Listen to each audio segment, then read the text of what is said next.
بزرگوں اور مسلمان بھائیوں، اللہ تبارک و تعالیٰ کا لاکھ لاکھ شکر احسان ہے کہ اللہ تبارک و تعالیٰ نے ہم سب کو ایمان کی دولت سے نوازا۔ مزید اللہ کا کرم اور احسان یہ ہے کہ اللہ تبارک و تعالیٰ نے ہم سب کو جمعہ کی نماز پڑھنے کے لیے مسجد میں حاضری کی توفیق عطا فرمائی۔ مسلمان بھائیوں، جیسا کہ آپ حضرات جانتے ہیں، یہ رمضان المبارک کا مہینہ چل رہا ہے اور رمضان المبارک کا یہ دوسرا عشرہ ہے۔ حضور اکرم صلی اللہ علیہ وسلم نے رمضان المبارک کے مہینے کو 3 حصے میں تقسیم کرتے ہوئے فرمایا: اولہ رحمت، اوسطہ مغفرت، آخرہ عتق من النیران، کہ رمضان مبارک کا پہلا عشرہ، پہلا 10 دن یہ میری امت کے لیے، ایمان والوں کے لیے رحمت ہے، اور درمیانی عشرہ ایمان والوں کے لیے مغفرت کا سبب ہے، اور آخری عشرہ عتق من النیران، آگ سے جہنم کے چھٹکارے کا سبب ہے، جہنم کی آگ سے چھٹکارے کا سبب ہے۔ اسی مہینے کے اندر شب قدر بھی آتی ہے جو آخر عشرے کے اندر ہے۔ اللہ تبارک و تعالیٰ نے قرآن پاک کے اندر شب قدر کے تعلق سے مستقل ایک سورہ نازل کی ہے، اور اسی مہینے کے اندر آخری عشرے کے اندر روزے کے ساتھ ساتھ ایک دوسری عبادت بھی شروع ہوتی ہے جس کو ہم اور آپ اعتکاف کہتے ہیں۔ اعتکاف پورے مہینے کا بھی کیا جا سکتا ہے۔ حضور اکرم صلی اللہ علیہ وسلم نے اعتکاف پورے مہینہ کا کیے ہیں۔ اسی طریقے سے اعتکاف آخری عشرے کا، رمضان المبارک کے آخری عشرے کا یہ اعتکاف کرنا سنت ہے، اور اعتکاف کی بڑی فضیلت آئی ہے۔ اعتکاف کی بڑی فضیلت آئی ہے۔ حضور اکرم صلی اللہ علیہ وسلم نے فرمایا کہ المعتکف یعتکف عن الذنوب ویجری لہ الحسنات کعامل الحسنات، کہ اعتکاف کرنے والوں کے لیے 2 فائدہ ہے۔ ایک فائدہ تو یہ ہے کہ اعتکاف کرنے والا جب تک اعتکاف میں رہتا ہے گناہوں سے بچا رہتا ہے، جن سے عام طور سے انسان نہیں بچ پاتے ہیں، ان گناہوں سے وہ بچ جاتا ہے۔ رمضان المبارک کے اندر تو عام طور سے مسلمان بھائی گناہوں سے بچنے کا اہتمام کرتے ہیں، کوشش کرتے ہیں، لیکن بہت سارے گناہیں ایسی ہوتی ہے جو بے خبری میں، لا خیالی میں اس کو خیال بھی نہیں ہوتا، اور ان سے گناہ کا صدور ہو جاتا ہے۔ لیکن اعتکاف کرنے والا ان چھوٹی چھوٹی گناہوں سے بھی بچ جاتا ہے۔ اور دوسرا فائدہ یہ ہے اعتکاف کرنے کا کہ اعتکاف کرنے والوں کے لیے نیکیاں، وہ نیکیاں جو اعتکاف کی وجہ سے وہ نہیں کر سکتا ہے، ان کے لیے اتنا ہی ثواب لکھا جاتا ہے جتنا کہ نیکی کرنے والوں کے لیے لکھا جاتا ہے۔ اعتکاف کا معنی آتے ہیں روکنا، اور اعتکاف کا اصطلاحی تعریف، اصطلاحی مفہوم یہ ہے کہ کوئی آدمی نیت کر کے اپنے آپ کو مسجد کے اندر محبوس کر دے، مسجد کے اندر روک لے اعتکاف کی نیت سے۔ جس طریقے سے دیگر عبادتوں کے اندر واجبات ہوتے ہیں، نذر ہوتے ہیں، ایسے اعتکاف کے اندر بھی ہے۔ کوئی آدمی اگر اعتکاف کا نذر کرے تو وہ بھی ہے ان کے لیے اعتکاف کی نذر کر سکتا ہے۔ آخری عشرے کا اعتکاف یہ سنت ہے۔ تو کسی آدمی نے اس نیت سے اپنے آپ کو کہ میں اعتکاف کر رہا ہوں، مسجد میں اپنے آپ کو محبوس کر لیا، اپنے آپ کو روک لیا، اب ان کے لیے بلا ضرورت شرعی اور بلا ضرورت طبعی، نہ تو شرعی تقاضا ہے، شرعی تقاضے کے اندر واجبات اور فرائض آتے ہیں، جس مسجد کے اندر اعتکاف کر رہا ہے ایسی مسجد میں اعتکاف کرنا سنت ہے جس کے اندر 5 وقت کی نماز ہوتی ہو، نماز کا اہتمام کیا جاتا ہو 5 وقت کی، تو 5 وقت کی نماز کا اعتکاف کیا جاتا ہو، اس مسجد کے اندر اعتکاف کرنا سنت ہے۔ اب ایسا ہے مسئلے کے اعتبار سے کہ جمعہ کی نماز جامع مسجد میں ہونی چاہیے، چونکہ اب آبادی بہت زیادہ ہو گئی ہے، اس بنا پر حالات کے پیش نظر اب اجازت دی گئی ہے کہ جہاں پر جو ہے مسلمانوں کی تعداد زیادہ ہو تو وہ جو ہے وہاں پر جمعہ کی نماز کر سکتا ہے، ورنہ جامع مسجد میں جمعہ کی نماز ہونی چاہیے۔ اب ایک آدمی نے ایسی مسجد میں اعتکاف کیا ہے جہاں پر جمعہ کی نماز نہیں ہوتی ہے یا جمعہ کے شرائط نہیں پائے جاتے، اب ان کے لیے یہ تقاضا ہے شرعی، وہ اب جمعہ کی نماز پڑھنے کے لیے مسجد سے باہر جانا چاہے تو وہ جا سکتا ہے، اس کا اعتکاف فاسد نہیں ہوگا۔ اس کو بولتے ہیں ضرورت شرعی، شرعی ضرورت ہے۔ ایسے ہی انسان کو شرعی ضرورت کی مثال ایک اور ہے، مثلا ان کو نہانے کی ضرورت پیش آ گئی یا ان کو وضو کرنے کی ضرورت پیش آ گئی اور مسجد کا وضو خانہ غسل خانہ احاطہ مسجد سے باہر ہے، حدود مسجد سے باہر ہے، اب تو ان کو وضو کرنے کے لیے غسل کرنے کے لیے جانا پڑے گا، مسجد سے باہر نکلنا پڑے گا، تو یہ ضروری ہے ان کے لیے، تو یہ ضروری شرعی تقاضے ہے۔ یہ طبعی تقاضا یہ ہے مثلا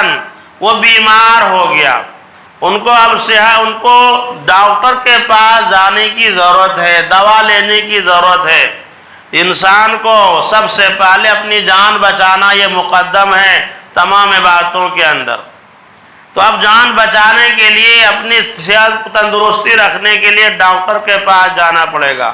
یہ اب جب ان کے لیے یہ طبعی تقاضا ہے، اس کے تحت وہ ڈاکٹر کے پاس جا سکتا ہے۔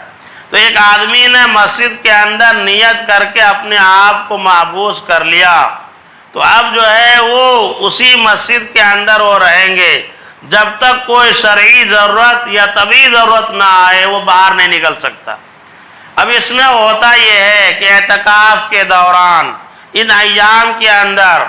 بہت سارے مواقع تھے ان کے لیے نیکیاں کرنے کے، مثلا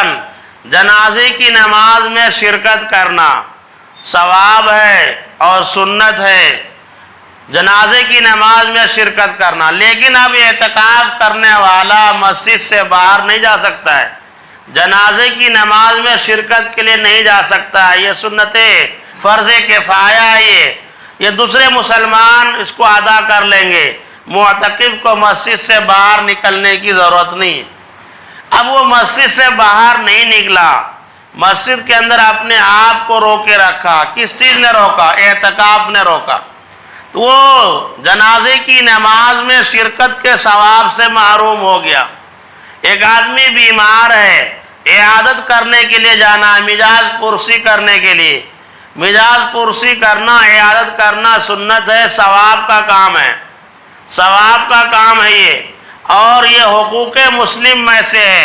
ایک مسلمان کا دوسرے مسلمان پر، حدیث کے اندر کئی حدیث میں الگ الگ آئے ہیں کہ ایک مسلمان کا دوسرے مسلمان پر حق ہوئے، اس میں ان حقوق میں سے ایک حق یہ بھی ہے کہ اگر وہ بیمار پڑے تو ان کے عیادت کرنے کے لیے جائے، مزاج پرسی کرنے کے لیے جائے۔ اب یہ معتکف اعتکاف کرنے والا یہ نہیں نکل سکتا ہے مسجد سے، تو اس ثواب سے محروم رہا۔ ایسے اور بہت سارے اس طریقے سے مثالیں دی جا سکتی ہے کہ اعتکاف کرنے والا ان ثواب سے محروم رہا۔ تو اللہ کے رسول فرماتے ہیں کہ اگر وہ اعتکاف کرنے والا اگر اعتکاف کی وجہ سے ان نیکیوں سے محروم رہا تو اللہ تبارک و تعالیٰ اپنی طرف سے ان کو اتنا ہی ثواب عطا فرمائیں گے جتنا کہ نیکی کرنے والوں کو ثواب ملے گا،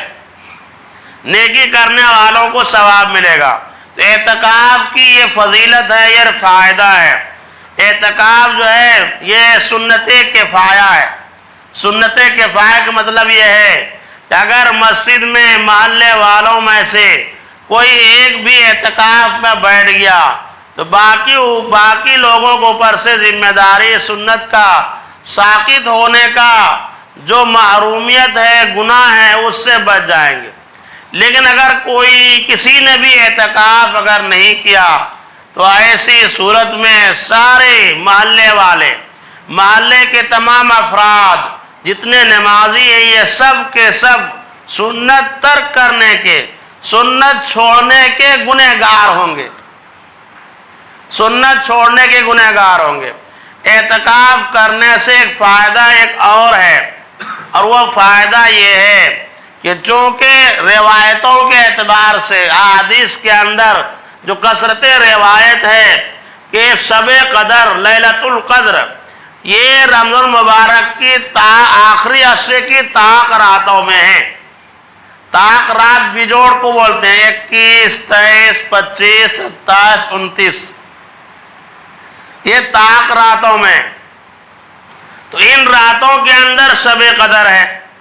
اور شب قدر کے تعلق سے اللہ نے فرمایا اِنَّا أَنزَلْنَاهُ فِي لَيْلَةِ الْقَدْرِ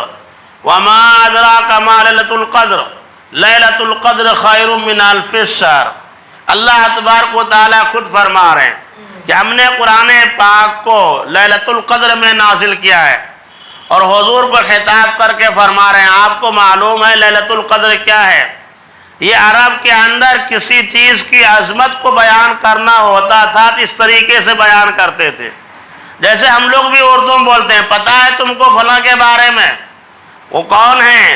فلاں چیز کے بارے میں تمہیں معلوم ہے، اس کی اہمیت بتلانا مقصود ہوتا ہے۔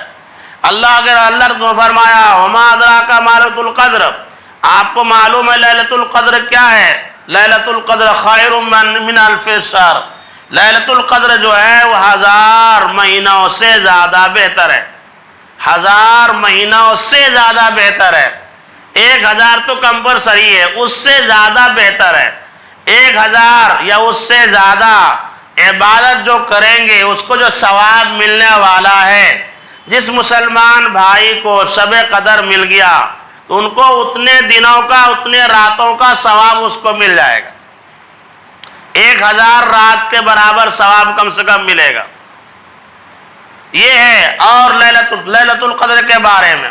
اور آگے فرمایا اللہ تعالیٰ تنزل الملائکۃ والروح فیہا، ان راتوں کے اندر اللہ کی طرف سے حضرت جبرائیل اترتے ہیں، فرشتے اترتے ہیں، اور یہ رات سلامتی والی رات ہے، خیر لے کر اترتے ہیں اللہ کی طرف سے، اور یہ سلسلہ چلتا رہتا ہے حتی مطلع الفجر، جب تک کہ طلوع فجر نہ ہو جائے،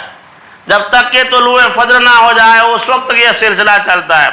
حضور اکرم صلی اللہ علیہ وسلم فرمایا من قام لیلۃ القدر ایمانا و احتساما غفر له ما تقدم من ذنبه، کہ جس شخص نے شب قدر کے اندر عبادت کی ایمان کی حالت میں، نیک نیتی کے ساتھ ثواب کی نیت سے، تو ان کے پچھلے گناہ صغیرہ، چھوٹے گناہ معاف کر دیے جائیں گے، معاف کر دیے جاتے ہیں۔ اعتکاف کرنے والا جو اعتکاف کرے گا ان کو شب قدر ملنا یقینی ہے۔ جو اعتکاف کرے گا، مسجد میں جو رہے گا، اپنے آپ کو محبوس رکھے گا، تو ان کو شب قدر ملنا ان کو یقینی ہے، کیونکہ وہ راتوں دن عبادت کے اندر شامل ہے، ان کا مسجد کے اندر رہنا عبادت میں شامل ہے۔ اعتکاف کرنے والا چاہے سوئے رہے، چاہے بیٹھے رہے، جس حالت میں بھی رہے، ان کو ثواب ملتا رہے گا۔ وہ آن ڈیوٹی ہے، جس طریقے سے ایک انسان ہے ڈیوٹی پر ہے، چاہے مالک کا آپ کام کریں نہ کریں، لیکن جو وقت ہے آپ کے لیے مقرر، اس وقت پر اس جگہ پر آپ پہنچ گئے ہیں، آپ کی ڈیوٹی چالو ہو گئی، آپ کو تنخواہ ملیں گے، آپ کو ملتے رہے گا، کوئی چیز کمی نہیں ہوں گے، چاہے وہ کام آپ کریں یا نہ کریں۔ اسی طریقے سے اعتکاف کرنے والا یہ اللہ کے دربار میں جب آ گئے ہیں تب وہ راتوں دن ان کے نام اعمال کے اندر ثواب لکھا جاتا ہے۔ یہ اعتکاف کا فائدہ ہے۔ مسلمان بھائیوں، میں نے جو آیت کریمہ تلاوت کی وہ زکوٰۃ کے تعلق سے تھا، لیکن اب بیٹھتے بیٹھتے یاد آیا کہ اب آگے مجھے موقع نہیں ملے گا۔ آج تقریباً جو ہے 16ویں رمضان ہے یہ، 21 سے 20 کے آخر سے جو ہے اعتکاف شروع ہو جاتا ہے، اس لیے میں نے سمجھا کہ بھائی اعتکاف ہی پہ بول دوں۔ تو بھائی دیکھیے اللہ تعالیٰ نے جس کو فارغ البال بنایا، جو کاروبار میں زیادہ مشغول نہیں ہے، ہونا تو یہ چاہیے کہ ہر مسلمان اس کے اندر بڑھ چڑھ کر حصہ لے، جوان بوڑھے ہر کوئی اعتکاف کرے، یہ ہونی چاہیے۔ لیکن انسانی تقاضا ہے اور انسانی ضروریات ہر انسان کے پیچھے لگے ہوئے ہیں۔ اگر کوئی ایسے ہیں جو اپنا وقت نہیں نکال سکتے تو ان کے لیے ایک الگ مسئلہ ہے، لیکن اگر جن کے پاس وقت ہے اور جو اپنے آپ کو خالی کر سکتا ہے، فارغ کر سکتا ہے، ان کو چاہیے کہ ایسے موقع کو غنیمت سمجھیں، ایسے موقع کو غنیمت سمجھیں اور اپنے آپ کو اللہ کی عبادت میں لگائیں۔ پتہ نہیں آئندہ سال یہ موقع ہمیں میسر ہوگا یا نہیں ہوگا۔ بہت سارے ہمارے رشتہ دار ایسے تھے، بہت سارے دوست بھائی ہمارے ایسے تھے جو پچھلے سال، گزشتہ سال انہوں نے رمضان المبارک کا مہینہ پایا، شب قدر کا مہینہ پایا، روزہ رکھا، لیکن آج وہ ہمارے درمیان نہیں ہے، آج ہمارے درمیان نہیں ہے۔ دنیا چھوڑنا یقینی ہے، ایک نہ ایک دن یہ دنیا چھوڑنی ہے، ایک نہ ایک دن یہ دنیا ہمیں اور آپ کو چھوڑنی ہے۔ جو زندگی ہماری بچی ہوئی ہے اس زندگی کو غنیمت سمجھیں اور زیادہ سے زیادہ نیکیوں میں، اچھائیوں میں، عبادتوں کے اندر گزارنے کی کوشش کریں۔ اسی کے اندر ہمارے لیے عقل مندی، دانش مندی ہے۔ اسی طریقے سے بھائی آئندہ